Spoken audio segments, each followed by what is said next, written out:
ফজরের আজান দিচ্ছে চারিদিকে, পাখির কোলাহল মিষ্টি সুরে যেন পরিবেশটা মুগ্ধ হয়ে উঠেছে। চারপাশটা এখনো আবছা আবছা অন্ধকার। জেলখানার ভেতরে কয়েদিখানার একটি ছোট্ট রুমে বসে আছে একটি ছেলে। কি যেন দেয়ালে একটা লিখছে। মুচকি একটা হাসি দিয়ে ফজরে আজান দেওয়ায় ওযু করে নামাজে দাঁড়িয়ে পড়ে। নামাজ শেষ করে প্রতিদিনের মতো সেই পাগলের মতো দেয়ালে একের পর এক আঘাত করতে থাকে একটি ছবির উপরে। আজকে প্রায় 5 বছর ধরে সে দেয়ালের উপরে যেই ছবি আঁকা আছে সেই ছবিটির উপরে আঘাত করে আসছে।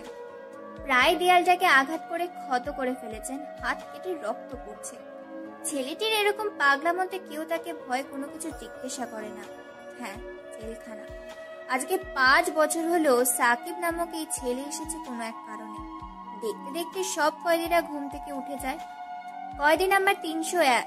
সাকিবের এরকম পাগলামো দেখে কয়েদিখানার ভেতরে বাকি সব যে কয়েদিরা আছে তারা থালা বাসন বাজাতে থাকে। কয়েদিখানার ভেতরে এরকম হইচই দেখে কয়েকজন পুলিশ এসে কয়েদিখানার 301 নম্বর সাকিবকে থামায় এবং হাতে বেরি পায়ে গলায় দড়ি দিয়ে বেঁধে দেয় যাতে সে পাগলামি করতে না পারে। কিছু সময় পর জেলার সাহেব এসে তার সামনে চেয়ার নিয়ে বসে পড়ে আর মৃদু কণ্ঠে বলে ওঠে, দেখো সাকিব, আমি জানি না তোমার সাথে কি ঘটেছে। তোমার সাথে যেটাই ঘটুক না কেন, এটা অন্যায় হয়েছে। আজকে 5 বছর হলো তুমি এই জেলে এসেছো। কেন জানি না তুমি এই ছবিটা কার এঁকেছো এবং এই ছবির উপরে কেনই বা আঘাত করছো। বছর কয় মাস যায়, দিন যায়, তারিখ যায়, তুমি সব কটা মাস, দিন, তারিখ, বছর লিখে রাখো এই দেওয়ালের পাতায়। তবে তোমার সাথে যাই ঘটুক না কেন, তোমার অতীতটা আমরা সবাই শুনতে চাই। তুমি একজন ম্যাজিস্ট্রেটের সন্তান হয়ে কি করে এরকম অন্যায় করতে পারো? আমার এটা বিশ্বাস হয় না মোটেও। তার উপর তোমার চাচা এত বড় একজন আইনজীবী। যাই হোক, তোমার জীবনের কাহিনীটা শেষবার আমরা শুনতে চাই, কারণ ছোট্ট একটা কাহিনীর মধ্যে লুকিয়ে থাকে হাজারো অজানা কাহিনী।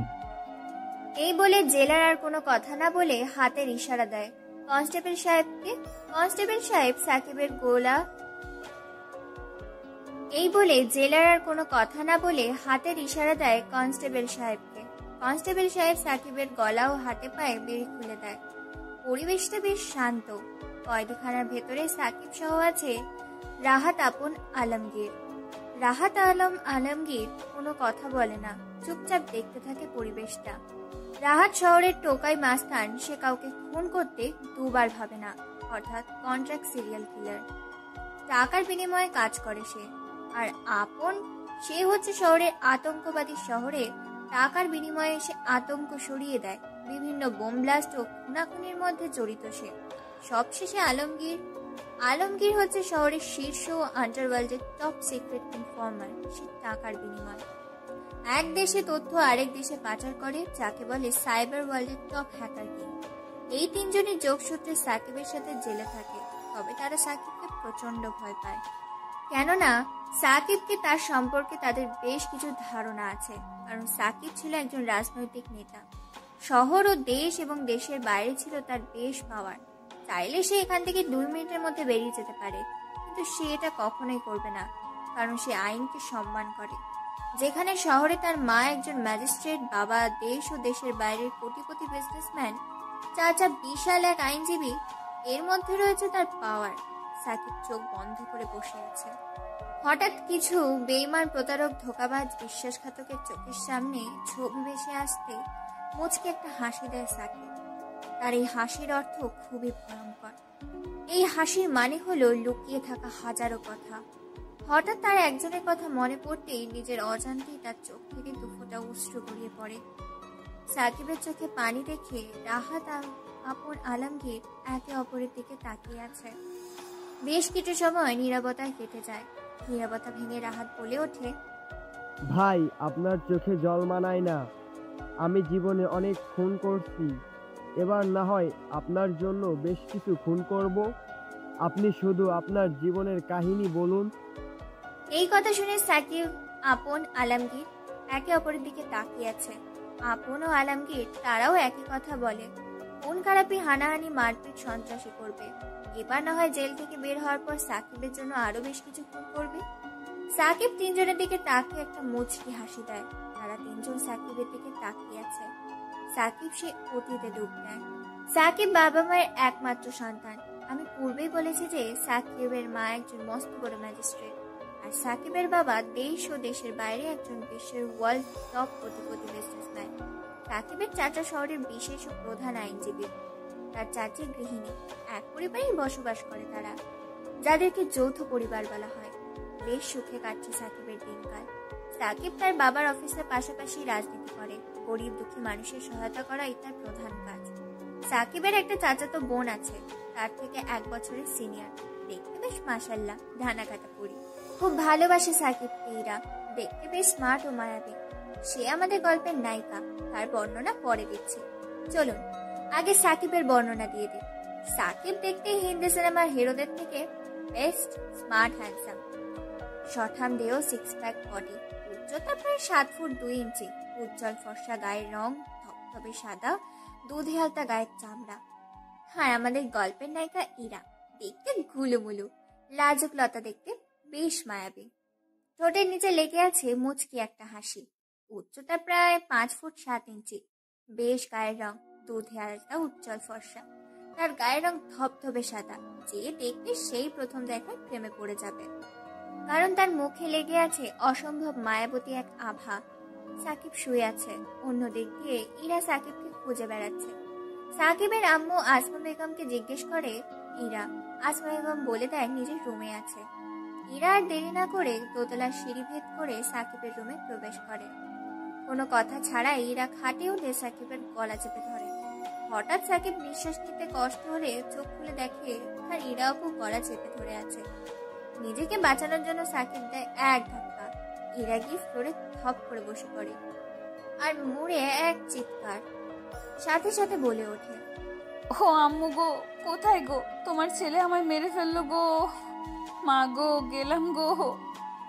এসব বলছে আর কাঁদছে। কিছুক্ষণ পর আসমা বেগম মানে সাকিবের আম্মু আর ইরার আম্মু ড্রয়িং রুম থেকে চলে আসে সাকিবের রুমে, আর দেখে সাকিব বিছানার উপরে বসে আছে আর ইরা ফ্লোরে পড়ে কান্না করছে।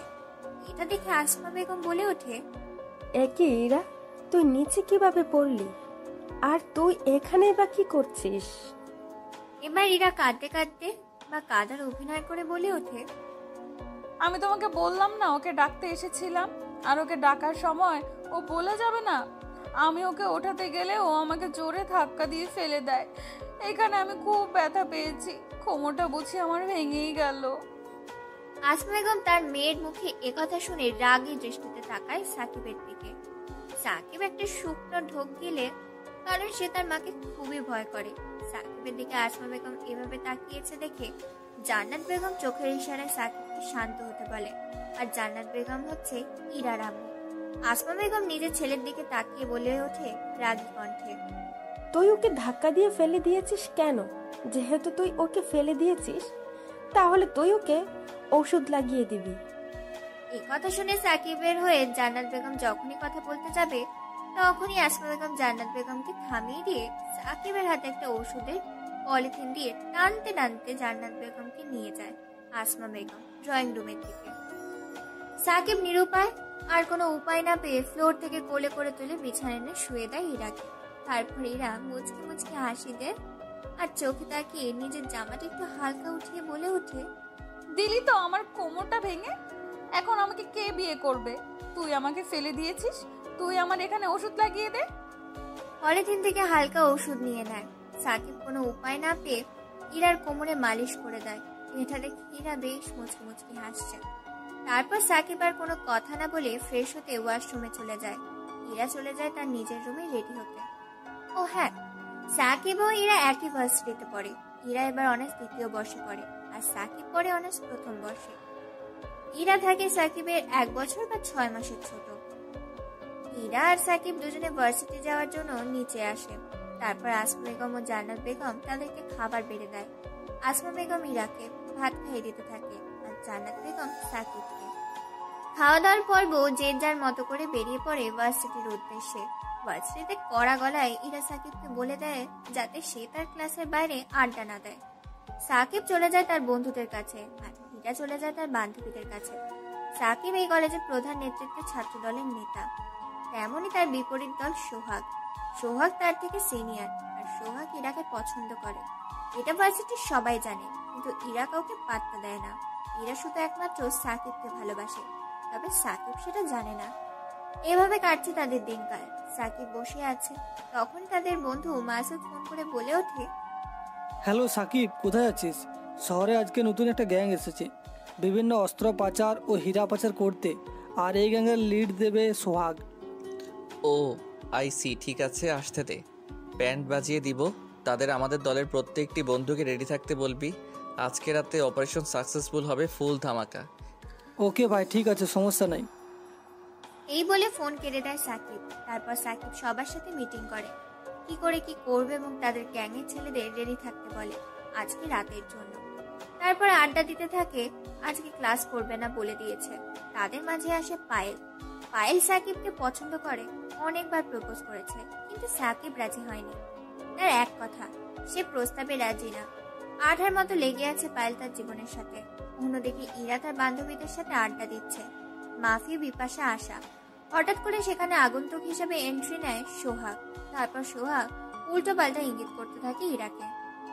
অনেক বাজে বাজে প্রস্তাব দেয়, খারাপ কথা বলে হাসাহাসি তামাশা করে তার সাথে।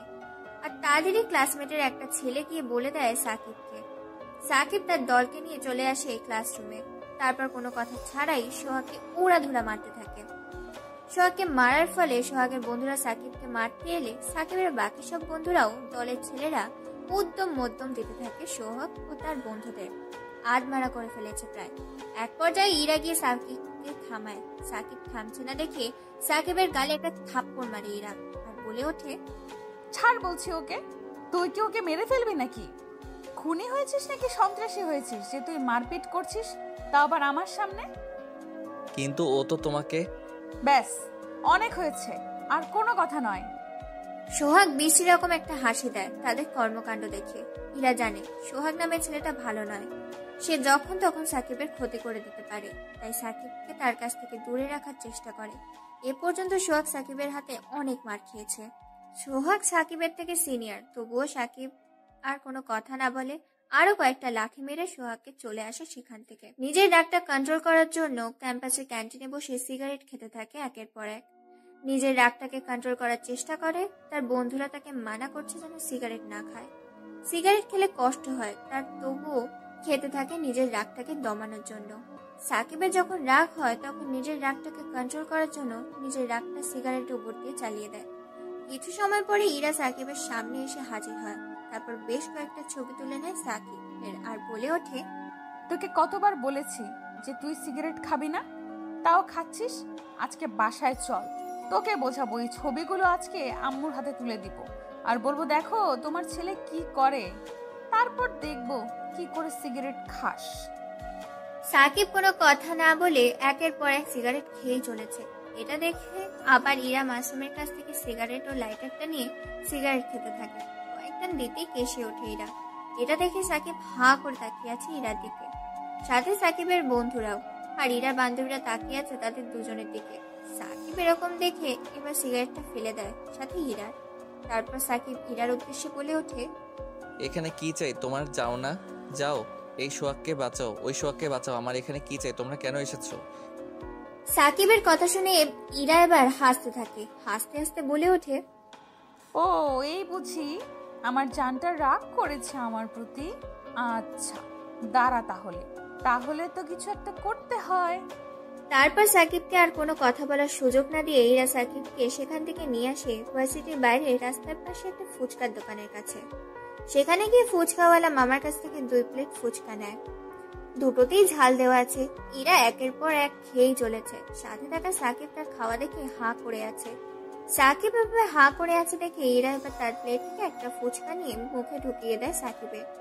সাকিব আনমনে সেটা খেতে থাকে। কিছু সময় পর সাকিব তার মুখে ঝাল অনুভব করে। হাতের প্লেটটা ফেলে দেয়, এদিক ওদিক ছোটাছুটি করতে থাকে। ঝালের জন্য ইরা সাকিবের এরকম অবস্থা দেখে ফুচকা মামার কাছ থেকে পানি চায়, কিন্তু ফুচকার দোকানে পানি না থাকায় ফুচকা মামাকে বেশ ঝাড়ি দেয়। বেশ খানিকক্ষণ কথা শুনে ফুচকাওয়ালার কাছ থেকে চিনি চাইলে চিনি নেয়, বলে আরো বেশ কথা শোনায়। ফুচকাওয়ালাকে আশেপাশের পানি খুঁজে কিন্তু পায় না, এদিকে চিৎকার করছে।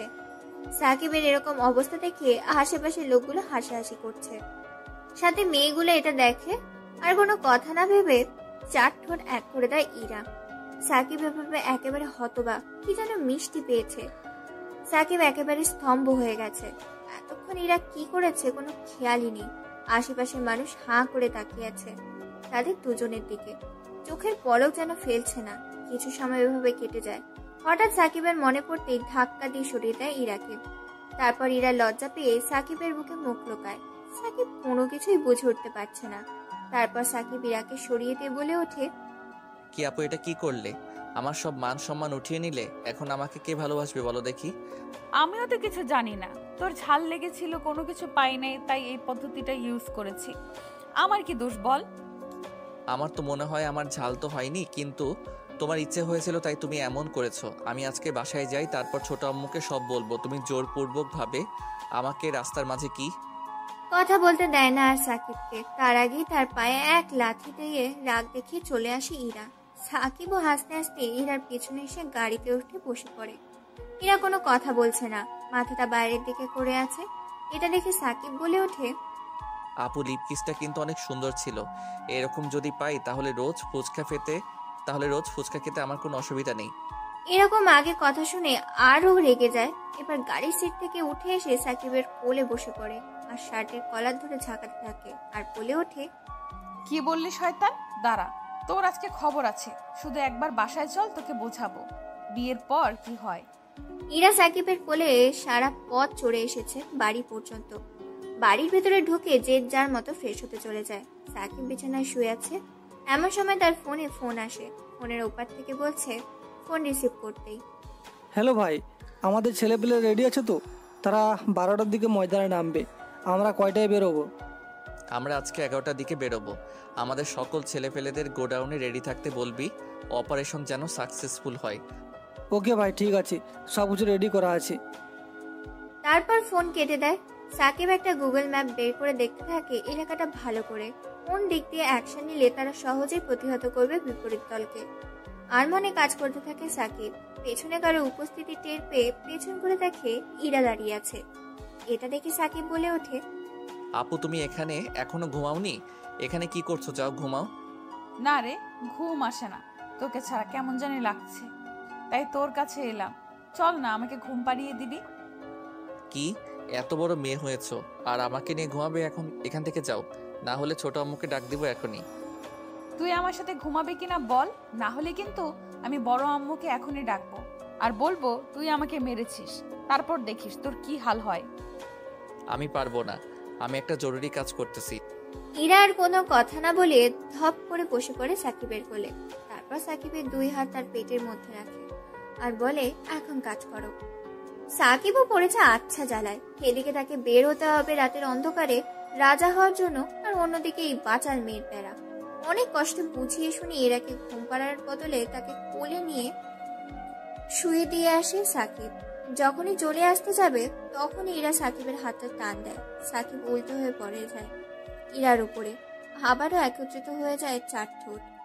তারপর ইরা সাকিবের ঠোঁটে একটা কামড় দেয় আস্তে করে, দিয়ে কাঁথা নিয়ে ঘুমিয়ে পড়ে। সাকিব পাগলি বলে মুচকি একটা হাসি দিয়ে বেরিয়ে পড়ে তার নিউ গন্তব্যের উদ্দেশ্যে। সাকিব নিজের রুমে রেডি হচ্ছে। পরনে কালো প্যান্ট, কালো জ্যাকেট, মাথায় হেড, মুখে মাস্ক, এক হাতে বন্দুক, অন্য হাতে ব্রেসলেট, তারপর হ্যান্ড গ্লাভস, চোখে রঙিন সানগ্লাস। বেরিয়ে পড়ে চুপি চুপি। বাড়ির ভেতর থেকে R15 বাইকটি নিয়ে গোডাউনের উদ্দেশ্যে দেখতে দেখতে 12টা বেজে যায়। ঠাকুরগাঁ হাইওয়ে রাস্তা, বড় মাঠ চারিদিকটা ঘিরে রেখেছে। বেশ কিছু ছেলে পেলে দেখতে দেখতে 12:30 বেজে গেছে। সবার কানে হেডফোন। প্রায় 1টা বাজতে চলেছে, এখনো আসছে না দেখে এবার মাসুদ সাকিবকে ফোন দেয়। বলে ওঠে, হ্যালো ভাই, আমরা তো রেডি আছি, কিন্তু এখনো তো কেউ এলো না। তারা কি খবর পেয়ে গেছে যে আমরা এখানে অ্যাকশন নিতে চলেছি তাদের বিরুদ্ধে? না মাসুদ, তারা অবশ্যই আসবে, কারণ সোহাগ কোনোদিন ছেড়ে দেওয়ার পাত্র না। তার টাকার নেশা খুব, তাই তাকে আসতে হবে। আর আমাদের হাতে একটা মাত্র প্রমাণ আছে, ওকে ধরতে পারলে এখানে জীবিত মেরে ফেলবো। ওর জন্য শহরের আজকে এই অবস্থা। ভাই, আমার মনে হয় না যে সে আসবে, হয়তো তার সাঙ্গপাঙ্গরা আসবে। ওরা ম্যাক্সিমাম বেশি আসবে। ওকে, দেখা যাক। দেখতে দেখতে আরো বেশ কিছু সময় পেরিয়ে যায়। হঠাৎ দুদিক থেকে পরপর বেশ কয়েকটা গাড়ি এসে রাস্তার মাঝে এসে দাঁড়ায়। গাড়ি থেকে নেমে আসে মাত্র দুজন ব্যক্তি। সাকিবরা ভেবেছিল হয়তো বেশ বড় একটা গ্যাং আসবে, কিন্তু সেটা না, এসেছে মাত্র দুজন। এটা দেখে বেশ অবাক হয়েছে সাকিবরা। গাড়ি থেকে দুজন নেমে আসে, একজন জব্বার আর একজন জাবেদ। চারিদিকে বেশ অন্ধকার জমেছে। আকাশের আবার আজকে তারার মেলা, চাঁদের মেলা, জ্যোৎস্না। রাতের মেলার চারদিকটা অনেক ফটফটে আবছা আবছা অন্ধকার। জব্বার হলো শহরের কুখ্যাত সন্ত্রাসী, আর জাবেদ হলো সোহাগের ডান হাত। সোহাগের কথা মতো কাজ করে এই জাবেদ। দেশের সন্ত্রাসী ও টাকার বিনিময়ে কাজ করে তারা। দুজনের মুখোমুখি এসে দাঁড়ায় আর বলে ওঠে, পুরো 15 লক্ষ টাকার মাল আছে, আর তোর ভাই সোহাগকে বলে দিবি মালটা যেন ভালো করে সাপ্লাই করে, আর আমার নামটা যেন প্রকাশ না হয়, না হলে তুইও বাঁচবি না আর তোর বসও বাঁচবে না। আমাদেরকে মারবি তুই? শোন, তুই কিন্তু এখন বর্তমানে সিংহের গয়ে আছিস, আর এই সিংহ একবার থাবা মারলে চিরতরে শেষ। আর এই জাবেদ যা বলে তাই করে, কথার কোনো নড়চড় হবে না। বলে দিয়েছি যখন, তখন হবে না। Good bye.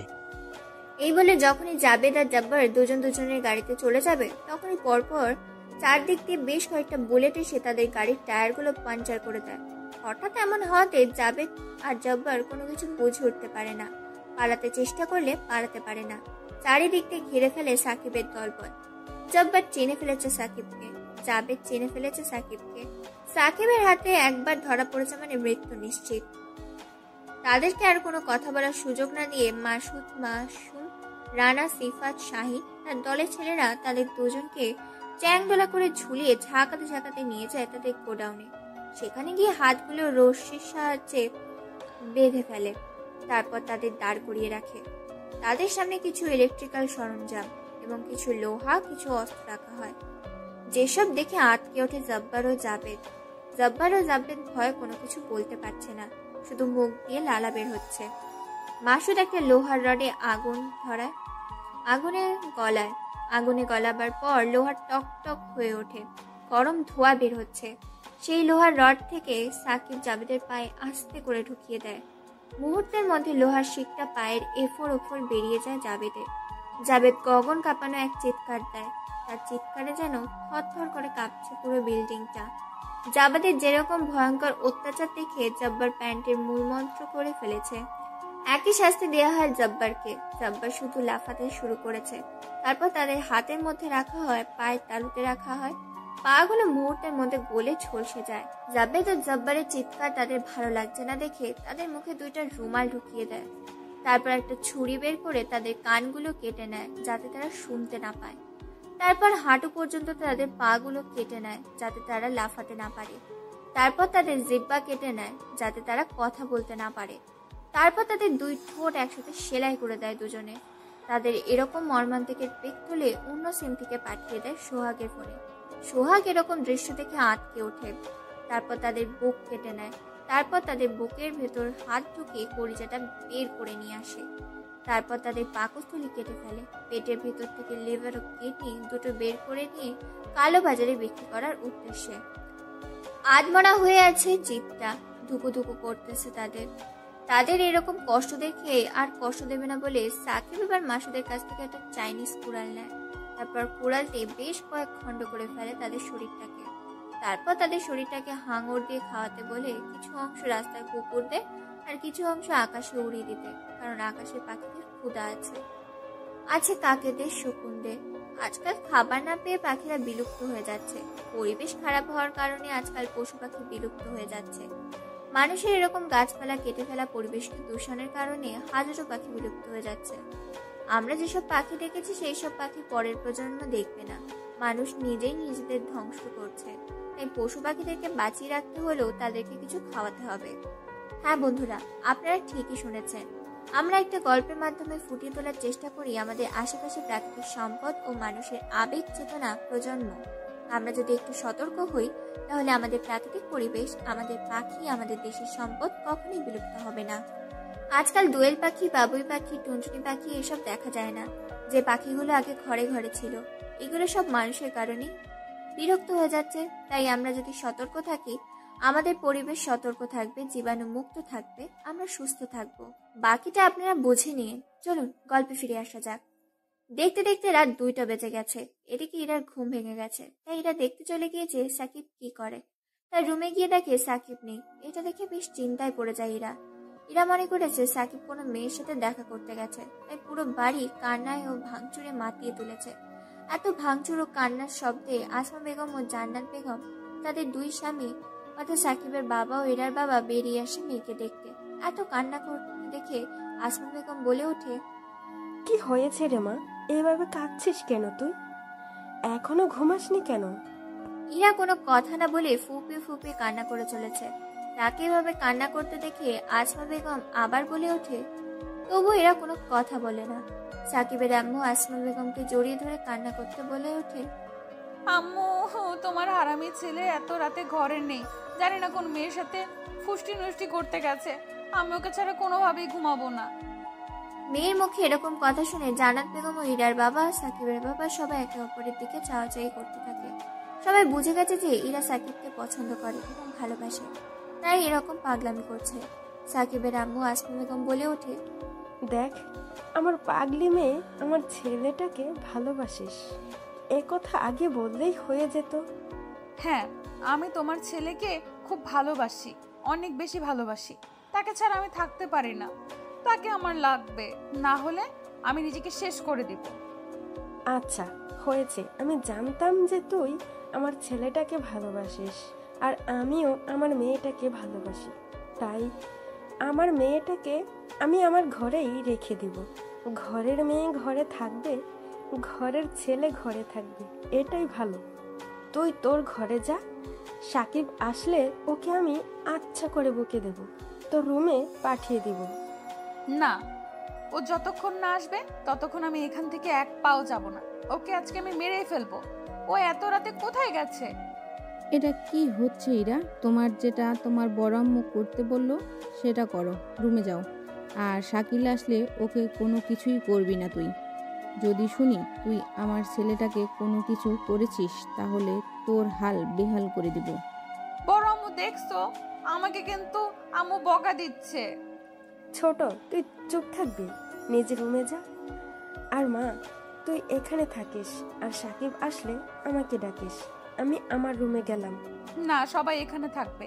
ওকে আজকে সবার সামনে আমি আচ্ছা করে বকবো। দেখতে দেখতে রাত 3টে বেজে যায়। সবাই ড্রয়িং রুমে অপেক্ষা করছে সাকিবের জন্য। সাকিব সবকিছু করে সবাইকে বুঝিয়ে দিয়ে আবার বেরিয়ে পড়ে বাড়ির উদ্দেশ্যে।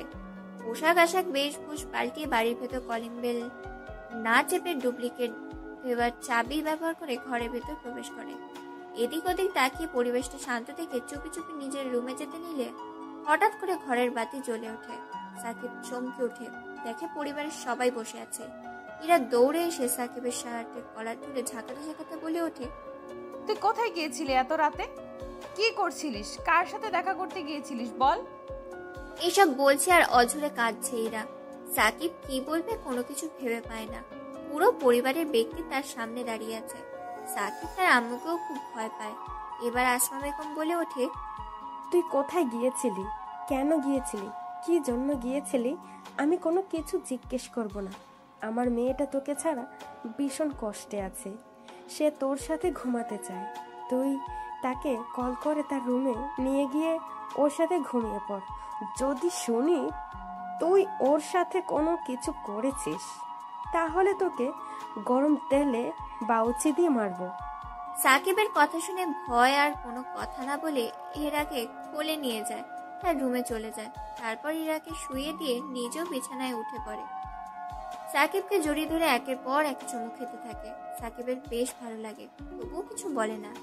এভাবে দুজন দুজনকে জড়িয়ে ধরে ঘুমিয়ে পড়ে। পরের দিন সকালে সাকিবের ঘুম ভেঙে যায়।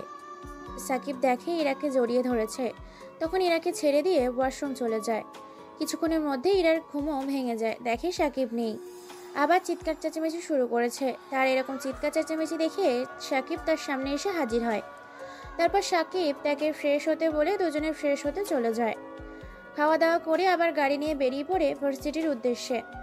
তারপর ভার্সিটিতে গাড়ি পার্কিং করে যে যার মতো ক্লাসে চলে যায়। ক্লাসে গিয়ে প্রতিদিনের মতো আড্ডা দিতে শুরু করেছে। ইরা তার বান্ধবীদের সাথে আর সাকিব তার বান্ধবীদের সাথে আড্ডা দেওয়ায় এক পর্যায়ে হাসির টপিক নিতে নিতে এক পর্যায়ে চলে আসে সেখানে পায়েল এসে সোজা সাকিবের পাশে বসে পড়ে। অন্যদিকে এইসব দেখেছে ইরা। এরপর পায়েল হঠাৎ করে সাকিবের সামনে গিয়ে হাঁটু পেরে লাল টকটকে রক্তমাখা গোলাপ হাতের মুঠোয় নিয়ে চক্ষু বন্ধ করে হাসি মাখা মায়াবী কণ্ঠে বলে ওঠে, I love you, Shakib. Do you love me and you will marry me? আমি তোমায় প্রথম দেখেই ভালোবেসে ফেলেছি। যেদিন তোমায় দেখেছিলাম হিরোদের স্টাইলে মারপিট করতে, আমি তোমার প্রেমে মশগুল হয়ে উঠেছি। প্লিজ আমাকে ফিরিয়ে দিও না।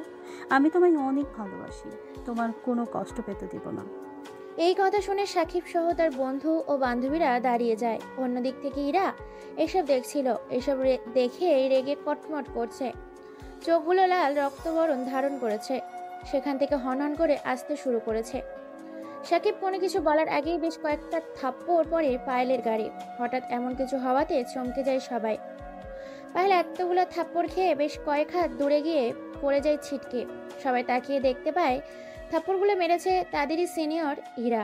সবাই হা করে তাকিয়ে আছে ইরার দিকে। পায়েল এতগুলো থাপ্পড় খেয়ে এক দৃষ্টিতে তাকিয়ে আছে সাকিবের দিকে। মায়াবী চেহারা দিয়ে সাকিবের কোনো কিছুই বলার আগেই সাকিবের গালে আরো বেশ কয়েকটা থাপ্পড় দেয় ইরা আর বলে ওঠে, ওর সাহস কি করে হয় ও তোকে প্রপোজ করে? ও জানে না তুই শুধু আমার, আমি তোকে ভালোবাসি। ওকে আজকে আমি মেরে ফেলবো। ওর কত বড় সাহস আমার কলিজার ভাগ বসাতে এসেছে। আর তোকে আমি বাসায় চল, দেখাচ্ছি তোকে।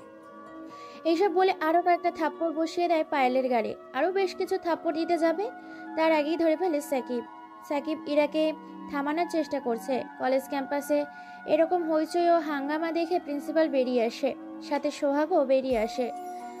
তারপর প্রিন্সিপাল সবটা শুনে মিটমাট করে দেয়।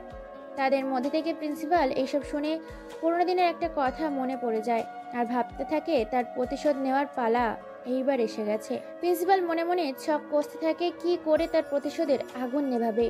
এদিকে সোহাগও কিছু একটা ভাবছে মনে মনে। অন্যদিকে পায়েল এতগুলা ছেলে মেয়ে ও শিক্ষকদের সামনে অপমান হয়ে বেশ কষ্ট পায়, সাথে প্রতিশোধ নেবে চিন্তা ভাবনা করে সে। তারপর সাকিব ও তার বন্ধুরা এবং ইরার বান্ধবীরা সাথে সাকিব ও ইরাকে নিয়ে কলেজ ক্যাম্পাস থেকে বেরিয়ে আসে।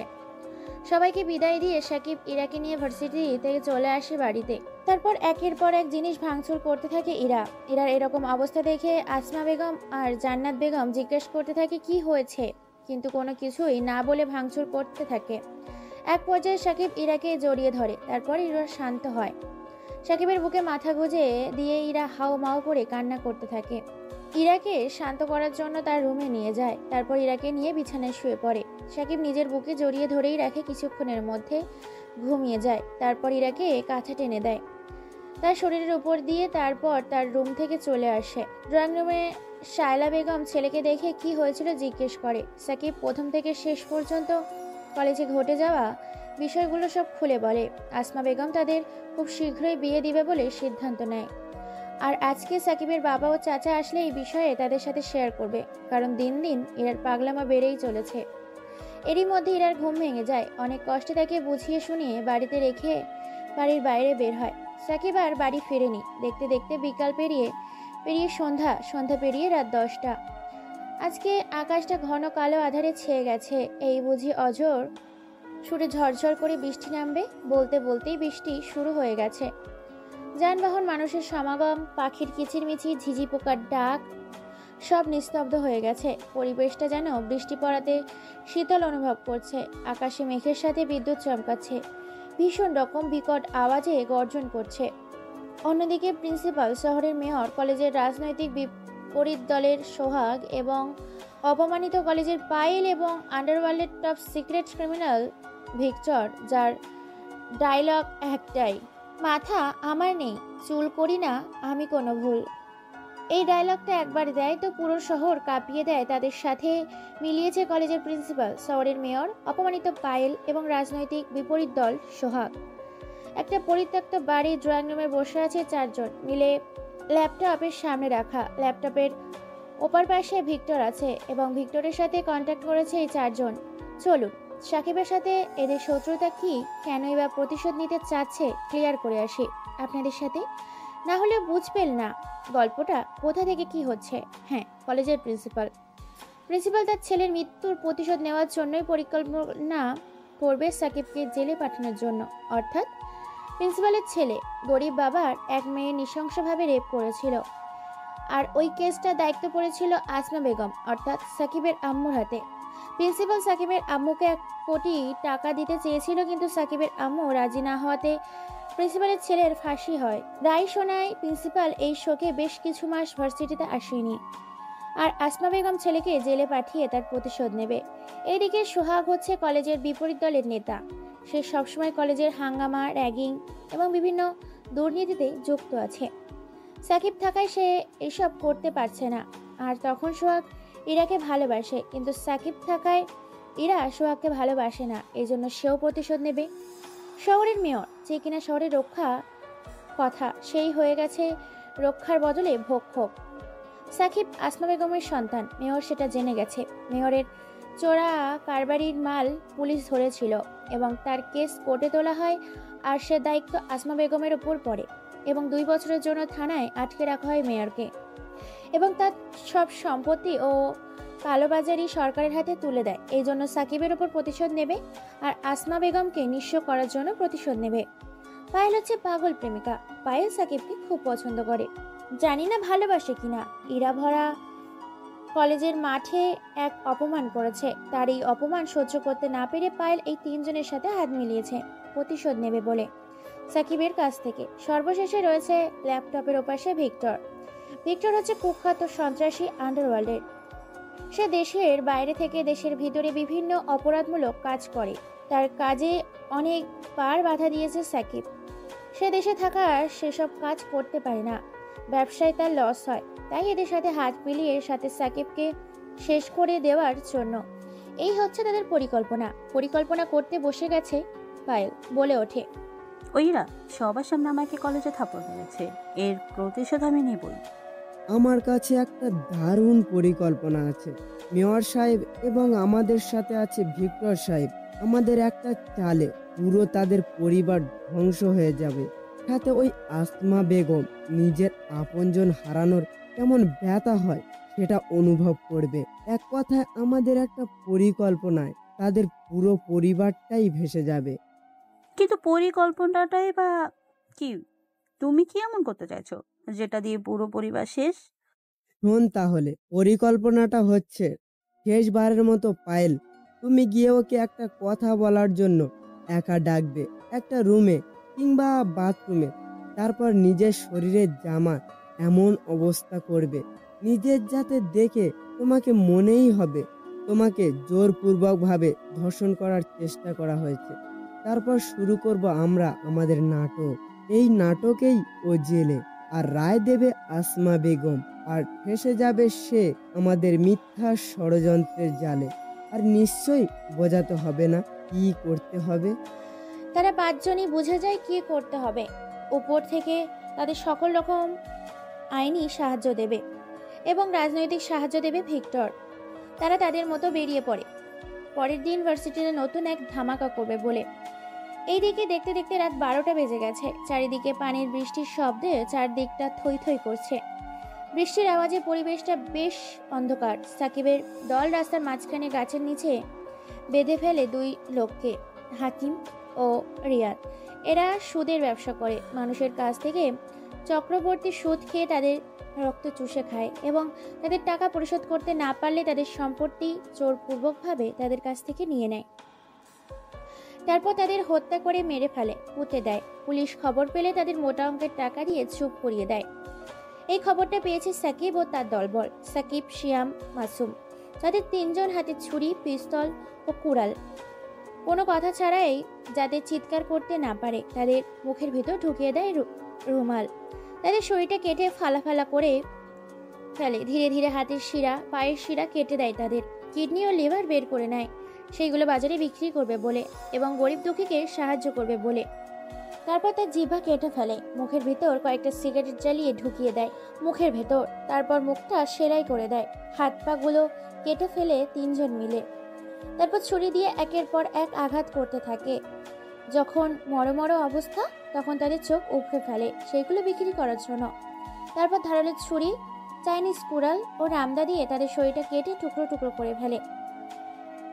তারপর তারা চলে যায় তাদের নিজ গন্তব্যে। সাকিব গিয়ে ঘুমিয়ে পড়ে ইরার পাশে, নইলে পাগলিটা প্রতিদিনের মতো চিৎকার করতে শুরু করবে। সে তার পাশেই ঘুমিয়ে পড়ে। পরের দিন সকালে সবাই খেতে বসেছে, তখন তাদের মধ্যে থেকে আসমা বেগম বলে ওঠে, আজকে ভার্সিটি থেকে তাড়াতাড়ি আসবি, কারণ আজকে তোদের পাকা কথা ফাইনাল করব।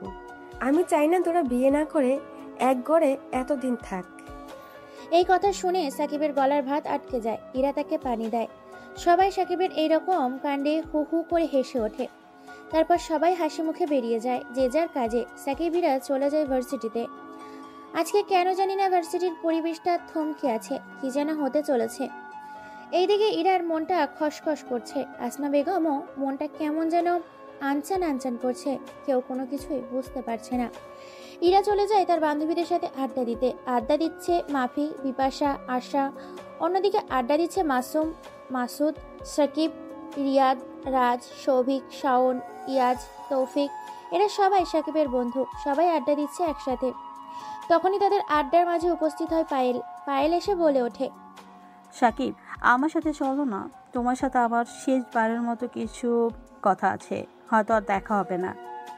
সাকিব কোনো কথা বলে না। পায়েল বারবার তাকে যেতে বলছে। সাকিব কোনো কিছু বলছে না। এটা দেখে মাসুম বলে ওঠে, ভাই ও যেহেতু বলছে অনেকক্ষণ ধরে, তাহলে তোর ওর কথাটা শোনা দরকার আছে। যা শুনে আয়, আমরা তো এখানে আড্ডা দিচ্ছি। তারপর পায়েল সাকিবকে নিয়ে চলে যায় দোতলার রুমে। রুমটা বন্ধ ছিল, নিস্তব্ধ। তেমন এদিকে কেউ আসে না। রুমের মধ্যে দুজনেই ঢুকে। হঠাৎ করেই দরজা আটকে দেয় পায়েল। তারপর পায়েল নিজের জামা কাপড় ছিঁড়ে ফেলে, শরীরের চুলগুলো এলোমেলো করে দেয়, যাতে তাকে দেখে মনে হয় কেউ জোরপূর্বকভাবে তাকে ধর্ষণ করার চেষ্টা করেছে। পায়েল সাকিবকে জড়িয়ে ধরে চিৎকার করতে থাকে। বেশ কিছু সময় এভাবে কেটে যায়। হঠাৎ এত কারো চিৎকার শুনে প্রিন্সিপাল সোহাগ চলে আসে, তাদের কিছু ছেলেপুলে ও মেয়েকে নিয়ে। তাদের দরজা ভিতরে ঢুকে যা দেখে, তাদের সবাই মারধর করতে থাকে সাকিবকে। সাকিবের বন্ধুরা এসে সবাইকে থামায়। সেখানে চলে আসে ইরা ও তার দুই বান্ধবী। পায়েল ইরাকে দেখে দৌড়ে গিয়ে জড়িয়ে ধরে, কান্না করতে থাকে আর বলে ওঠে, আপু, এই জানোয়ারটার হাত থেকে আমাকে বাঁচাও। ও আমাকে নষ্ট করতে চেয়েছিল। প্লিজ আপু, আমাকে বাঁচাও। ইরা কোনো কিছুই বুঝে উঠতে পারছে না। সাকিবের প্রতি তার ঘৃণা জন্মাতে শুরু করেছে তার মনে। কেননা পায়েল যা অবস্থা, তাতে দেখেই বোঝা যাচ্ছে সাকিব তার সাথে এমন করেছে। পায়েল আবার বলে ওঠে, আপু, আমিও কি শেষবারের মতো ওর কাছে মাপ চাইতে এসেছিলাম, কিন্তু সে আমার সাথে এসব করবে আমি কোনো দিন ভাবতে পারিনি। তুমি ঠিকই বলেছিলে আপু। ইরা কোনো কথা না বলে পরপর বেশ কয়েকটা থাপ্পড় লাগিয়ে দেয় সাকিবের গালে। সবার সামনে প্রিন্সিপাল ফোন করে শায়লা বেগমকে, অর্থাৎ সাকিবের পুরো পরিবারকে ফোন করে ভার্সিটিতে আসতে বলে, সাথে পুলিশ এসেছে। সাকিব বলে ওঠে, আপু বিশ্বাস করো, আমি এসব করিনি। ও আমাকে ইচ্ছে করে রুমে বন্ধ করে নিজের এসব করেছে। আমি ওর সাথে কোনো কিছু করিনি, আমাকে বিলিভ করো তোমরা। সাকিব এইসব বলছে আর সবার হাতে পায়েও ধরছে আর বলছে কাঁদতে কাঁদতে। কেউ তার কথা শুনে না। অবশেষে আর সহ্য করতে না পেরে ইরা আরো বেশ কয়েকটা থাপ্পড় লাগিয়ে দেয় ও বলে ওঠে, চুপ জানোয়ারের বাচ্চা, কি দোষ ছিল আমার ভালোবাসার? আমি তো শুধু তোর কাছ থেকে একটু ভালোবাসাই চেয়েছিলাম, তার বিনিময়ে তুই এটা আমাকে দিলি। তোরা আসলে সব ছেলেগুলো খারাপ। তোর যদি এত শরীরের চাহিদা ছিল, তাহলে আমাকে বলতে পারতি, আমি আমার সবটুকু উজাড় করে দিতাম তোকে। তবু তুই এটা কেন করলি? এইসব বলছে আর অঝরে কাঁদছে। কাঁদতে কাঁদতে আসমা বেগমকে জড়িয়ে ধরে ইরা। আসমা বেগম পুলিশের উদ্দেশ্যে বলে ওঠে, পুলিশ অফিসার, এরকম ধর্ষককে সমাজে রাখা খুব রিস্ক। আপনি ওকে জেলে নিয়ে যান। আসমা বেগমের মুখে সাকিব এই কথা শুনে বিশাল রকমের একটা ইলেকট্রনিক্যাল শক খায়।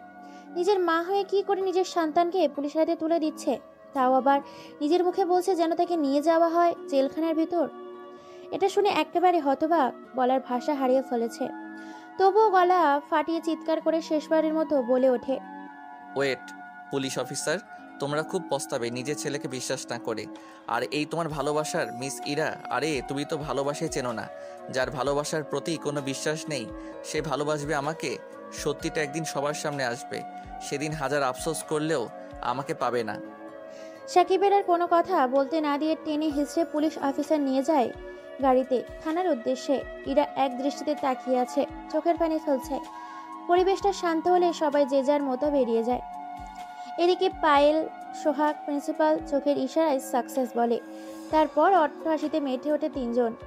2 দিন পর, এই 2 দিনে সাকিবকে অনেক টর্চার করা হয়েছে তার মুখ থেকে স্বীকার করানোর জন্য যে সে এসব করেছে, কিন্তু সে একই কথা বলেছে সেসব কিছুই করেনি। এই 2 দিনে ইরা নিজের অবস্থা বেহাল করে ফেলেছে, চোখ মুখ ফুলিয়ে ফেলেছে। আজকে কোর্টে সাকিবকে তোলা হবে। আসমা বেগম, তার পুরো পরিবার গেছে। আসমা বেগম ওই কেসের রায় ঘোষণা করবে। সবাই কোর্টে এসে উপস্থিত হয়েছে। বাদী পক্ষের উকিল ও আসামি পক্ষের উকিলের মধ্যে হাড্ডাহাড্ডি লেগে গেছে কেসটাকে নিয়ে। কেউ বলছে এসবের দোষী নয় সাকিব, কেউ বলছে এসবের দোষের সাথে জড়িত আছে। অবশেষে বাদী পক্ষের উকিল প্রমাণ করে দেয় যে এসবের পিছনে সাকিবের হাত আছে। আসমা বেগম নিজের ছেলের বিরুদ্ধে 7 বছর সশ্রম কারাদণ্ডে দণ্ডিত করে।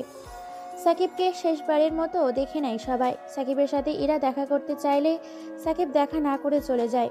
এই ছিল অতীতের কাহিনী। দেখতে দেখতে 5টি বছর কেটে যায় জেলের ভিতর। এর মধ্যে তার বন্ধুরা দেখা করতে এসেছিল সাকিবের সাথে, কিন্তু সাকিব কারোর সাথেই দেখা করেনি। সাকিবের পুরনো স্মৃতি মনে পড়তেই চোখ থেকে 2 ফোঁটা নোনা পানি গড়িয়ে পড়ে। সাকিবের জীবনের এত কষ্ট, এটা শুনে রাহাত, আপন, আলমগীর সবার সান্ত্বনা দিতে থাকে। সাকিবকে দেখতে দেখতে ফজরের আজান দিয়ে দেয় সকাল হয়েছে। এই 5 বছর সাকিব নিজের কোনো যত্ন নেয়নি। চুল, দাড়ি, নখ, শরীরের যা তা অবস্থা। পুরো পাগলের মতো হয়ে গেছে দাড়িগুলো, চুলগুলো বড় হয়েছে। তাকে সবাই চুলগুলো কাটতে বলে, সে একটা কথাই বলে, এগুলো তার স্মৃতি হিসাবে তার কাছেই থেকে যাবে। হঠাৎ তাদের কথার মাঝে জেলার সাহেব এসে বলে ওঠে, সাকিব, রাহাত, আপন ও আলমগীর, তোমাদের সততা ও ভালো ব্যবহারের জন্য তোমাদের সুখবর আছে। তোমরা আজ থেকে মুক্তি, স্বাধীন মুক্ত পাখির মতো ঘুমাতে পারবে। তোমাদের 7 বছরে জেল হয়েছিল। তোমাদের ভালো ব্যবহারের জন্য তোমাদের 2 বছরের শাস্তি মওকুফ করে দেওয়া হয়েছে। এখানে তোমাদের জন্য 20,000 টাকা আছে। 4 জনের 5,000 করে তোমরা নতুন করে তোমাদের জীবনটা শুরু করবে। এটা তোমাদের কাজের পুরস্কার। কথাটা শুনে যেন রাগটা রাগান্বিত আগুনের ফাটায় পরিণত হয়। সাকিবের পুরনো স্মৃতির প্রতিশোধ নেবে সে। এখন থেকে শুরু হবে নতুন খেলার শহরে। মুচকি একটা হাসি দেয় সাকিব। তারপর সাকিব, তারা 3 জন, মোট 4 জন মিলে থানার সকল ফর্মালিটি প্রদান করে। থানা থেকে বেরিয়ে যায়। থানার বাইরে এসে শরীরটা মুচড়ে নেয়। 4 জন মিলে আজকে প্রায় 5 বছর পর নতুন জগতে নিঃশ্বাস নিচ্ছে। মুক্ত পাখি হয়ে তারা 4 জন মিলে অন্যদিকে বাড়িটিকে চারদিক দিয়ে ও সানাই দিয়ে ভরিয়ে দিয়েছে। আজকে বিয়ে বাড়িতে নতুন করে উৎসবে জেগেছে। চাকরি করে সাজিয়ে তুলেছে পুরো বাড়িটাকে। বিয়ে বাড়িতে মাতিয়ে তুলেছে আত্মীয় স্বজন ও পাড়ার প্রতিবেশীরা। সবাই বাজি চালাচ্ছে। পুরো বাড়িতে লোকজন দিয়ে ভরা। হ্যাঁ, আজকে বিয়ে হতে চলেছে ওই মিথ্যেবাদী ছলনাময়ী পায়েলের। তারই বিয়েতে ধুমধাম করে তার পরিবার সানাই বাজিয়ে বিয়ে দিচ্ছে তার অন্য একটা ছেলের জীবন নষ্ট করে। সাকিব চলে আসে তার শহরে। প্রথম টার্গেট তার পায়েল। তাই সে সোজা পায়েলের বাড়িতে চলে আসে আপন, রাহাত ও আলমগীরকে নিয়ে। বাড়ির সামনে এসে জানতে পারে আজকে তার গায়ে হলুদ ও কাল তার বিয়ে। তাই কিভাবে বাড়ি থেকে তুলে নিয়ে আসবে পরিকল্পনা করতে লেগে পড়েছে সাকিব তাদের 3 জনের সাথে। অন্যদিকে পায়েল নিজের ভুলটা বুঝতে পেরে চলে যায় আসমা বেগমের বাড়িতে। আসমা বেগমের বাড়িতে গিয়ে এক এক করে সব কিছু খুলে বলে সবার সামনে। এটা শুনে ইরা বেশ কয়েকটা থাপ্পড় মারে পায়েলের গালে। ইরা বলে, তোর মতো কাল নাগিনীর জন্য আমি আমার ভালোবাসাকে অপমান করেছি। তোকে আজকে আমি মেরেই ফেলবো। শুধুমাত্র তোর জন্য 5টা বছর আমি অঝরে চোখের পানি ফেলেছি। তোর জন্য পুরো পরিবারটা আমাদের লন্ডভন্ড হয়ে গেছে। এইটা বলছে আর একের পর এক থাপ্পড় দিয়েই চলেছে ইরা পায়েলের গালে। আসমা বেগম ও জান্নাত বেগম পায়েলকে ইরার কাছ থেকে ছাড়িয়ে পায়েলকে আরও কিছু না বলে ইরাকে নিয়ে গাড়ি নিয়ে বেরিয়ে যায় থানার উদ্দেশ্যে। কয়েক ঘন্টার মধ্যেই থানায় এসে হাজির হয়ে যায়। তারপর আসমা বেগম বলে ওঠে, পুলিশ অফিসার কয়েদি নম্বর 103 সে জেলে ছিল। 7 বছর তাকে জেলে রায় শোনানো হয়েছিল। সে কোথায় তাকে তো দেখছি না। সরি ম্যাম, আপনি বোধহয় সাকিবের কথা বলছেন। সাকিবকে আজকে জেল থেকে বের করা হয়েছে। তার 7 বছর জেল শোনানো হয়েছিল। তার ভালো ব্যবহার আচরণের জন্য তাদের 4 জনকে 5 বছর জেল খাটার পরে ছেড়ে দেওয়া হয়। আর আপনার আসার মাত্র কয়েক ঘন্টা আগে তাকে ছেড়ে দেওয়া হয়েছে। এই কথা শুনে ইরা সহ তার পুরো পরিবার কান্নায় ভেঙে পড়ে। কি ভুল করেছে তারা? সাকিবের সাথে কি অন্যায় করেছে? সাকিবের কথা না শুনে তারপর পুলিশ অফিসারের কাছে সাকিবের ছবি চাইলে পুলিশ অফিসার সাকিব ও তাদের 3 জনের শেষ স্মৃতি হিসাবে একটা ছবি রেখে দেয়। আর ইরাও তাদের পরিবারের ছবিটা দেখে হাউমাউ করে কাঁদতে থাকে, কেননা সাকিবকে চেনাই যাচ্ছে না। মুখে দাড়ি, মাথায় চুল, শরীরের কি অবস্থা! যে ছেলে কিনা শরীরের এক ফোঁটা যত্ন নিতে ভুলতো না, সেই ছেলের শরীরে অবস্থা দেখলে এমনিতেই চোখের পানি চলে আসবে। পুরো পাগল হয়ে গেছে, পাগল দেখাচ্ছে সাকিবকে। তারপর পুরো শহরে খুঁজতে থাকে সাকিবকে, কিন্তু পায় না। হারিয়ে যাওয়া ব্যক্তিকে খুঁজে পাওয়া খুবই সহজ, কিন্তু কেউ যদি হারিয়ে যায় তাকে খুঁজে পাওয়াটা খুব কঠিন। দেখতে দেখতে দিনটি কেটে যায়। ইরাকে নিজের ঘর বন্দি করে ফেলেছে। আজকে পায়েলের বিয়ে। পায়েলের মনটা ভীষণ খারাপ, সে নিজের কাজে বেশ অনুতপ্ত। বরপক্ষ প্রায় চলে আসার সময় হয়ে গেছে। হঠাৎ বিয়ে বাড়িতে প্রবেশ করে 4 জন মুখোশধারী ব্যক্তি। কালো পোশাকে আবৃত সেই 4 জন কালো পোশাকধারী লোক বিয়ের কনের সামনে চলে আসে। বিয়ের কোণে পায়েল সেই 4 জনের মধ্যে থেকে একজনকে দেখেই আঁতকে ওঠে, কেননা সে যে সাকিব। কেউ কোনো কিছু বলে ওঠার আগেই পর পর কালো পোশাকধারী লোকগুলো বেশ কয়েকটা গুলি চালায়। পুরো বিয়ে বাড়ি থমকে যায়। কে কোথা থেকে গুলি চালাচ্ছে তার উৎস খুঁজতে থাকে সবাই। কোনো কথা ছাড়াই কালো পোশাকধারী ব্যক্তিগুলো প্রকাশ্যে পায়েলকে তুলে নিয়ে আসে কালো গাড়িতে। ভয়ে কেউ বাধা দেওয়ার চেষ্টাও করে না। খবরটা পেয়ে যায় সাংবাদিক। চলে আসে সাংবাদিক, বলছে টিভি স্ক্রিনে, আজকের জমজমাট ও রমরমাট খবর শহরের বিখ্যাত বিজনেসম্যানের একমাত্র মেয়ে পায়েলের বিয়েতে। পায়েলকে 4 জন মুখোশধারী ব্যক্তি এসে উঠে নিয়ে গেছে। প্রকাশ্যে বাধা দেওয়ার চেষ্টা করলে তাদের বন্দুকের ভয় দেখায়। পুলিশ খুঁজতে থাকে পুরো শহরে সেই 4 জন অজ্ঞাত ব্যক্তিকে। এখনো পায়েলের কোনো হদিশ পাওয়া যায়নি। খবরটি সারা শহর, সারা দেশে ছড়িয়ে গেছে। হাঙ্গামা পড়ে গেছে। শহরে কি নতুন মুখোশধারী ব্যক্তি যে কিনা প্রকাশ্যে বিয়ে বাড়ি থেকে তুলে নিয়ে যায় বিয়ের কনেকে। চেয়ারের সাথে বাঁধা অবস্থায় আছে পায়েল। তার সামনে মদ ও সিগারেট নিয়ে বসে আছে এক আগন্তুক। পায়েল মিটমিট করে চোখ খুলে পুরো রুমটা ঝাপসা অন্ধকার। মাথার উপর 0 ভোল্টের সাধারণ অঙ্কের বাতি জ্বলছে। সরাসরি ঘেমে একাকার। সামনে কেউ একজন আছে দেখতে পাচ্ছে। পায়েল জর্জরিত গলায় বলে ওঠে, কেউ আছেন? প্লিজ আমাকে বাঁচান, আমার খুব জল তেষ্টা পেয়েছে। পায়েলের মুখে এই কথা শুনে সাকিব উঠে গিয়ে পায়েলের জন্য পানি নিয়ে আসে। তারপর পায়েলের সামনে রাখে, কিন্তু বাইরের হাত পা বাঁধা। পায়েলের ইশারায় বুঝিয়ে দেয় তাকে যেন পানিটা খাইয়ে দেওয়া হয়। হালকা হালকা বোঝা যাচ্ছে পানি দেখে ধোয়া বের হচ্ছে। সেই দিকে কোনো ভ্রুক্ষেপ না দিয়ে পায়েল মুখ মেলে। সাকিব আর দেরি না করে পানি ঢেলে দেয় পায়েলের মুখে। মুখে পড়ার সাথে সাথেই গলার ভিতর দিয়ে পেটের মধ্যে চলে যায় পানি। আর এক চিৎকার দিয়ে দেয় পায়েল। তার এই চিৎকারে যেন পুরো পৃথিবী কেঁপে ওঠে, জমিন শুদ্ধ কেঁপে ওঠে। কেননা পানিটা ছিল প্রায় অনেকটাই ফুটন্ত, টকবগে গরম পানি। আর সেই পানিটা সাকিব তাকে খাওয়ানোয় মুখ, গলা, পেট পুরি ছাই হয়ে যায়। কলিজাগুলো যেন এখনই জ্বলতে থাকে। কথা বলার ভারসাম্য হারিয়ে ফেলেছে। লাফালাফি শুরু করেছে। চেয়ারে বাঁধা অবস্থায় থাকা পায়েলের একদম আত্মনাদ দেখে গগন কাঁপানো চিৎকার দেয়। এটা দেখে সাকিব বলে ওঠে, এইটুকুতে এই অবস্থা? তাহলে ভেবে দেখো আমি 5 বছর কি করে জেলে এই ঠান্ডা এই গরমের মাঝে কত কষ্ট নিয়ে কাটিয়েছি। আপনজনদের কাছ থেকে দূরে থেকে তোর মিথ্যে একটা কথা বলাতে আজকে শুধু আমি বলবো তুই চুপ থাকবি। তোর সাথে এমন কিছু হতে চলেছে যে এটা পৃথিবীর শ্রেষ্ঠ শাস্তি হতে চলেছে। তারপর পায়েলকে আর কোনো কথা না বলতে দিয়ে চেয়ার থেকে তার বাঁধনগুলো খুলে দিয়ে নিয়ে বিছানায় উপর শুয়ে দেয়। তারপর তার উপর শুয়ে পড়ে আর বলে ওঠে, তুই তোর শরীরের দোহাই দিয়ে আমাকে সেদিন জেলে পাঠিয়েছিলিস। আজকে তোর শরীর দিয়ে আমি আমার 5 বছরের এই ক্ষুধার্ত তেষ্টা মিটাবো। এই বলে জোরপূর্বক পায়েলের বাধা দিলেও পায়েলের শরীর থেকে সব জামা কাপড় ছিঁড়ে ফিকে দেয় সাকিব। তারপর শরীরের ঠোঁট, মুখ, কানে, সারা শরীরে কামড়ো চুমু দিচ্ছে। ঠোঁটের উপর অশ্ব কামড় দিতে থাকে। কামড়ে ঠোঁটের অবস্থা খারাপ করে ফেলেছে। লজ্জাস্থান থেকে শুরু করে সারা শরীরে কামড়ের দাগ ও আঁচড়ের দাগ। জোরপূর্বকভাবে প্রায় 75 মিনিট ধরে শারীরিক অত্যাচার করে পায়েলের উপর। প্রায় আধমরা হয়ে গেছে পায়েল। লজ্জাস্থান পুরোপুরি ড্যামেজ হয়ে গেছে। তারপর এক রক্তমাখা রাগান্বিত ভাব নিয়ে এক বিশ্রী হাসি দেয় সাকিব। পায়েলের অবস্থা ভীষণ খারাপ। তারপর বাইরের 2 হাত সামনের খুঁটির সাথে বেঁধে দেয়, পেছনের খুঁটির সাথে বেঁধে দেয়। তারপর আবার তার উপর শুয়ে তার মুখে নিজের মুখ লাগিয়ে দেয়। তারপর দাঁত দিয়ে মুখের ভিতর থেকে পায়েলের জিহ্বা টেনে বের করে আনে। তারপর নিজের দাঁত দিয়ে কামড়ে দেয় জিহ্বাটাকে, নিজের ভেতর থেকে ছিঁড়ে নিয়ে আসে জিহ্বাটাকে। পায়ের সাথে সাথেই ছটফট করতে থাকে। জিহ্বাটাকে নিয়ে নিজের মুখের ভেতর থেকে এইভাবে ছিঁড়ে দেয়। হাতে দেখে পায়েল প্রায় আধমরা হয়ে গেছে, কারণ এই জিহ্বা দিয়েই, এই মুখ দিয়েই সে মিথ্যে জবাব দিয়েছিল। তারপর সাকিব একটা গরম রামদা ও গরম তেল নিয়ে আসে। তারপর রামদা ও গরম তেল তার লজ্জাস্থানে উপর রাখে। সাথে সাথেই পুড়ে ঝলসে যায় তার লজ্জাস্থান। তারপর সেই রামদা দিয়ে কেটে নষ্ট করে দেয়।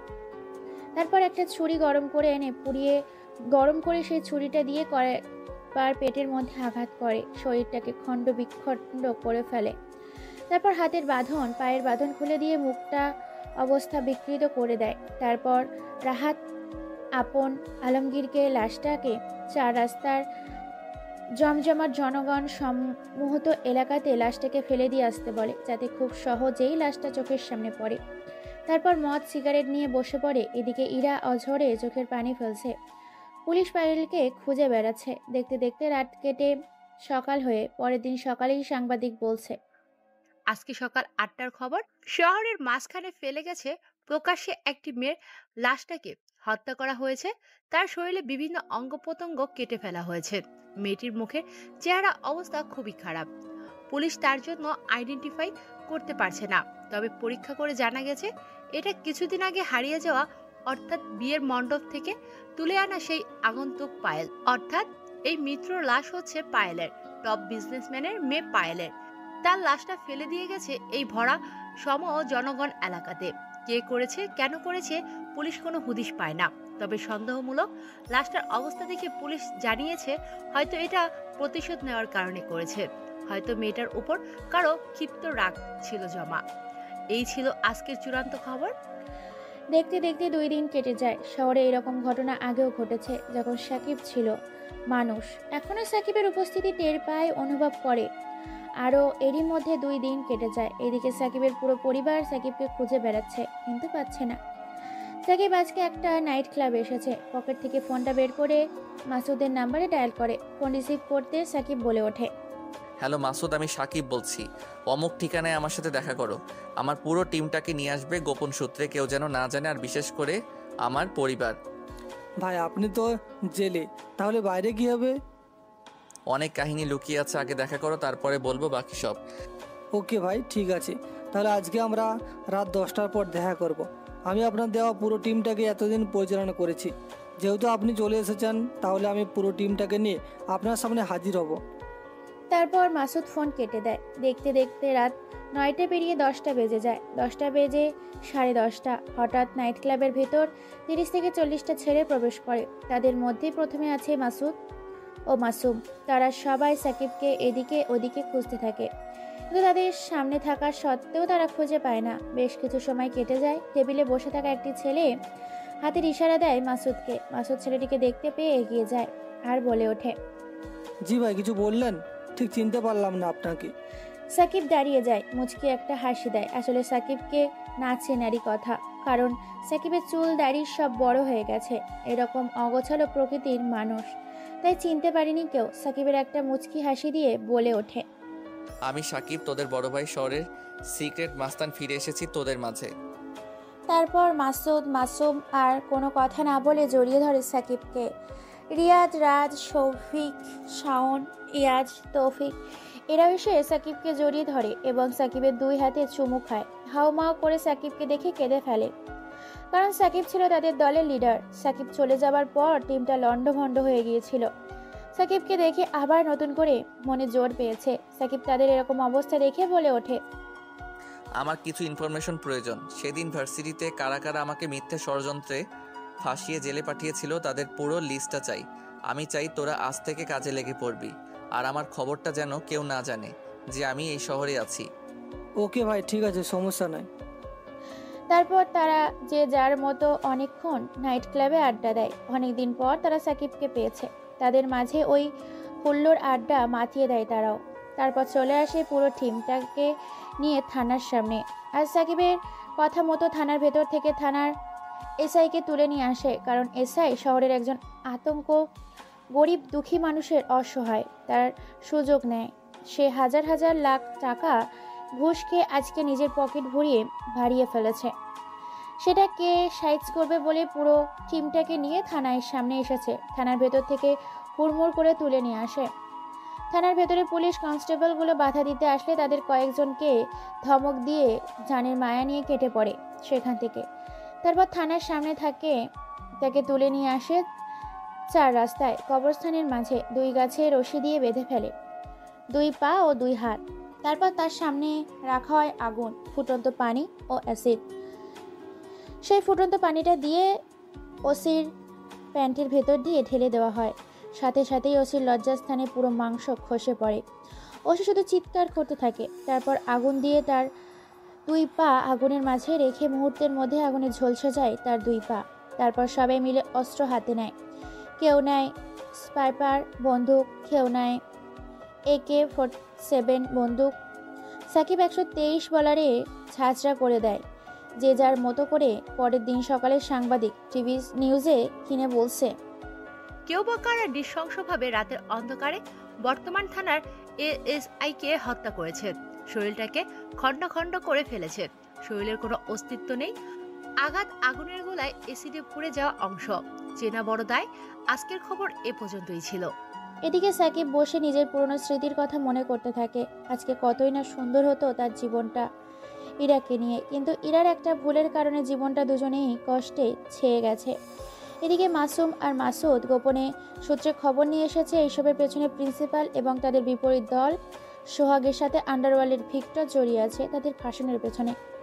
সাকিব এই কথা শুনে একটা সময় মুচকি হাসি দেয়। তারপর সাকিব ও তার দলবলকে নিয়ে পরিকল্পনা করতে থাকে কিভাবে ভিক্টরকে দেশে আনবে, কিভাবে সবাইকে তাদের অকর্মের শাস্তি দেবে। তারা পরিকল্পনা করে ফেলে ভিক্টরকে তারা দেশে আনবে যে কোনো মূল্যে। সর্বপ্রথম তাকে এবং তাদের প্রথম টার্গেট হলো সোহাগ। সাকিব বলে দেয় মাসুদ ও মাসুমকে সোহাগকে যে কোনো মূল্যেই হোক সোহাগকে যেন যে কোনো পরিস্থিতিতে তুলে নিয়ে আসে তাদের গোপন গোডাউনে। সাকিবের কথায় মাসুম ও মাসুদ বেরিয়ে যায় তাদের পুরো টিমকে নিয়ে সোহাগকে খোঁজার জন্য। পুরো শহরের লোক সরিয়ে দিয়েছে। সোহাগকে যেখানে পাবে সেখান থেকে তুলে নিয়ে আসবে। এদিকে সোহাগ পরিকল্পনা করছে ইরাকে নিজের হাতে ফেলে নিজের আয়ত্তে নিয়ে আসবে, কিন্তু সে জানে না যে সাকিব জেল থেকে ছাড়া পেয়ে গেছে। সে নিজের মতো করে আনন্দের সাথে ঘুরছিল এতদিন।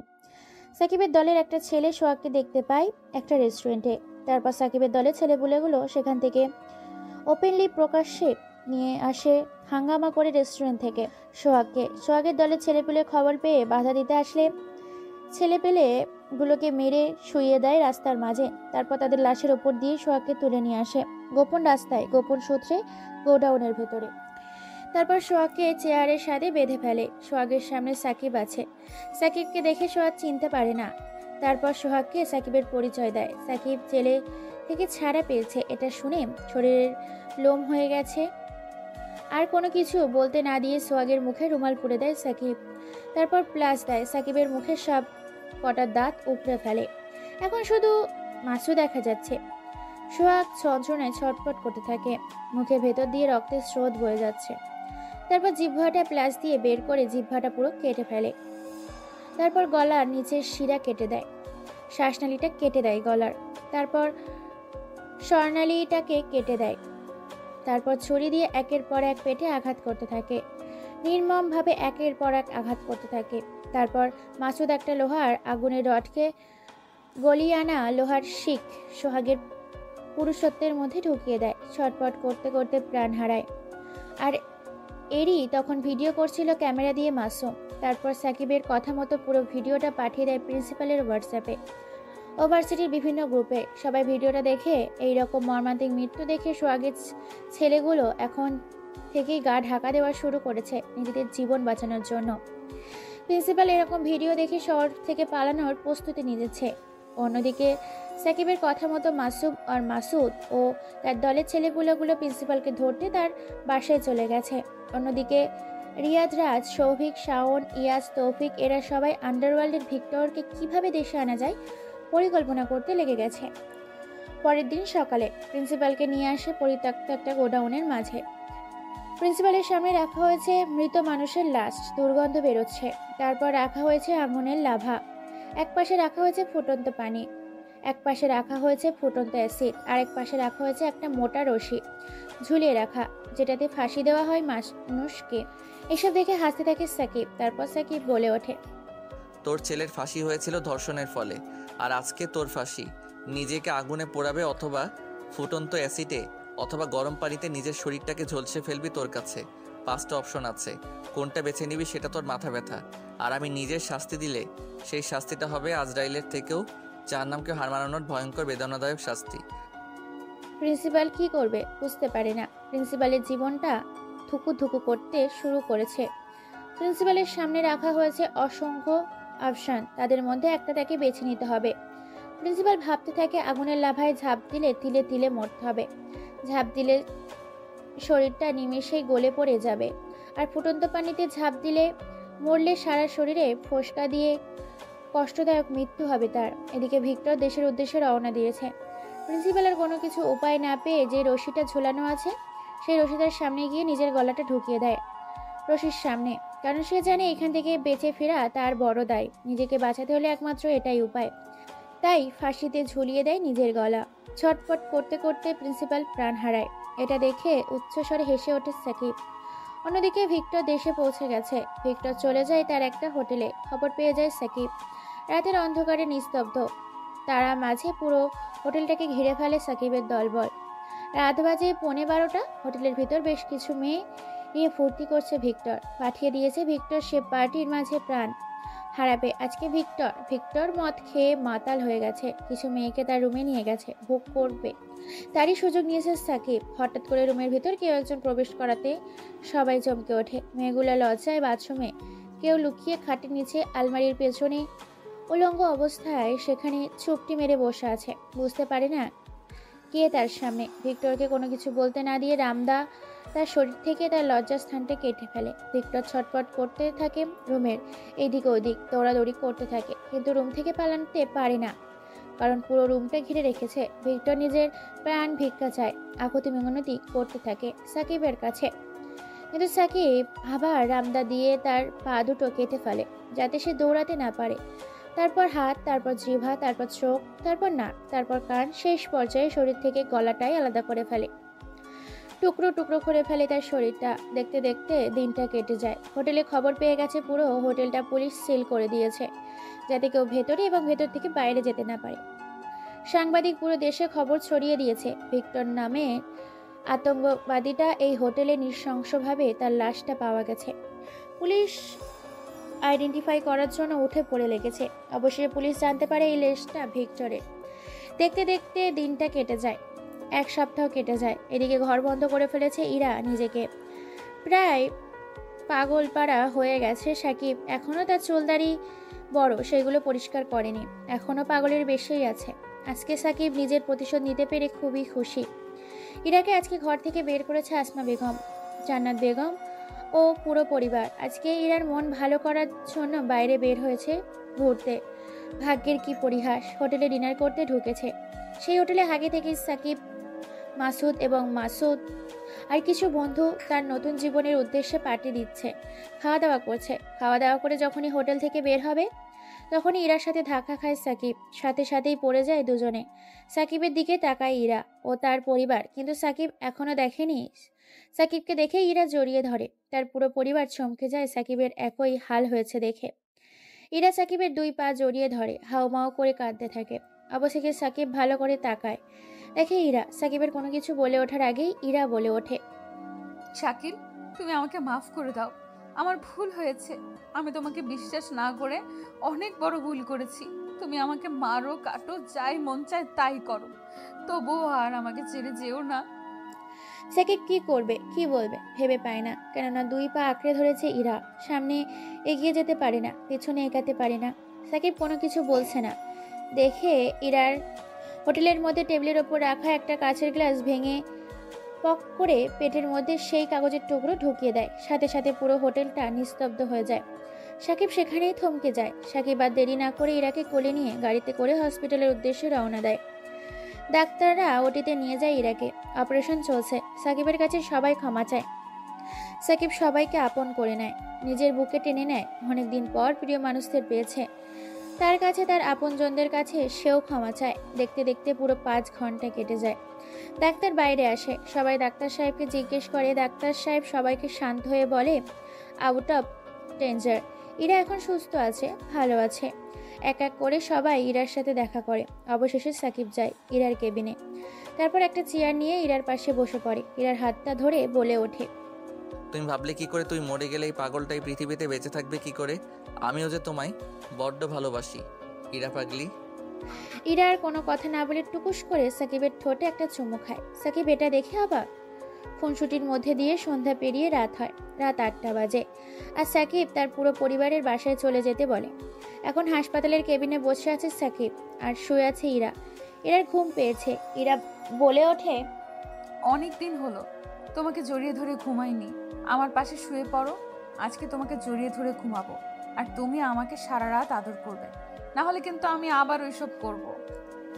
সাকিব আর কোনো কথা না বলে মুচকি একটা হাসি দিয়ে এবার সে শুয়ে পড়েন। তারপর ঠোঁটের মুখে সারা শরীরে, নাভিতে, পায়ে, পেটে চুমু খেতে থাকে। সাথে ফ্ল্যাট চাতে ইরা এতদিন না পাওয়া ভালোবাসাটা সে বুঝতে পারে। দেখতে দেখতে দুজনে 2 ঠোঁট একত্রিত করে এক জায়গায় ঘুমিয়ে পড়ে জড়িয়ে ধরে। পরের দিন তাদেরকে বাসায় নিয়ে যাওয়া হয়। 1 সপ্তাহ কেটে যায় হাসি ঠাট্টার মধ্যে দিয়ে। দেখতে দেখতে তাদের বিয়েও হয়ে যায়। আজকে তাদের বাসর রাত। বাসর ঘরে বসে আছে ইরা। বসে যে রুমে প্রবেশ করে সাকিবকে সালাম করে। তারপর দুজনই নামাজ পড়ে আবার খাটে এসে